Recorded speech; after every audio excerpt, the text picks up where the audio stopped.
goodness for government. It gives us rule of law that keeps the peace, makes sure no one physically attacks you or steals your property. America needs that. But today, our government does much more than that. Government today runs trains, subways, schools, parks, public housing, welfare, Medicare, Social Security, war on drugs. It provides water, sewer systems, snow removal, trash collection, ambulances. It subsidizes students, farmers, Indians, researchers, volunteers, small businessmen, rich businessmen, and performance artists. I'm sorry, America!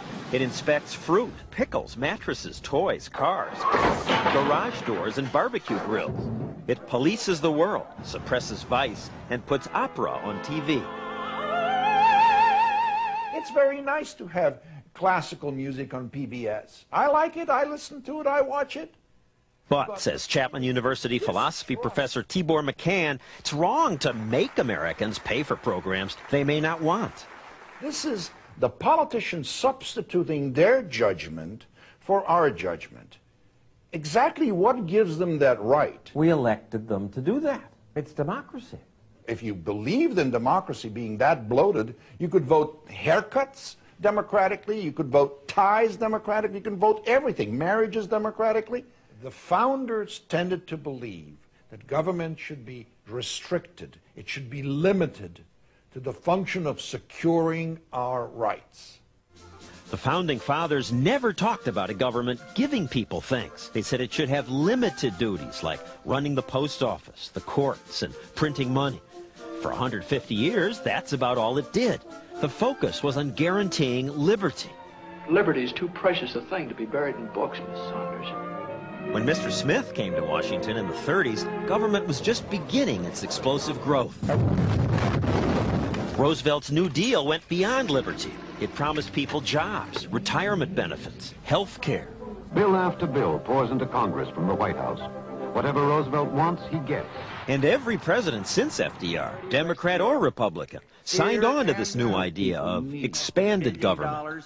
Strengthen the arts, fight teen pregnancy, prevent violence among young people, promote racial healing. And we'll help all seniors afford prescription drugs.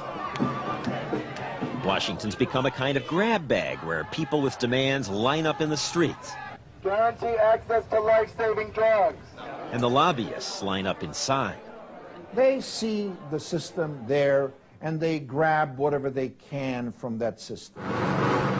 And who pays for it all? Morning, Joe. You do. Joe Taxpayer. These roofers in St. Louis have a brutal job, melting tar in 100-degree weather. Yet 1 out of every $3 they make doing this goes to the government.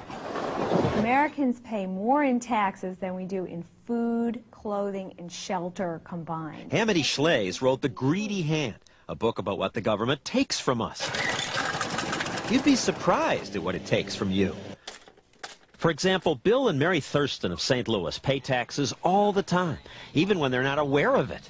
At 4 in the morning, when Bill's alarm goes off, they're already paying 5% to the county for electricity. Brushing his teeth, 2 taxes on the toothpaste. A sewer fee for this. And when he takes a shower... There's water tax. Money goes down that drain, too. To drive somewhere, the Thurstons pay taxes for his truck and her minivan. And when they buy gas, they pay much more. Work is where Americans pay most of our taxes. Bill's one of those roofers we saw earlier. And while he and the rest of the crew are out slopping tar, it takes 2 employees back at the company's offices just to calculate how much to withhold from their paychecks. It's going to feel tight, okay? Because Bill's wife Mary works as a nurse, the Thurstons pay a marriage tax. Their marriage penalty bill is over $1,000. Then there's the grocery tax, property tax, utility tax, 2 cable TV taxes, 7 taxes on the phone, and finally a sin tax. 43% of what Bill pays for that bottle of beer is taxes.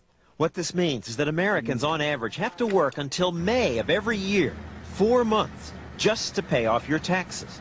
For 4 months you sweat, not for yourself, but to pay for all those benevolent government programs.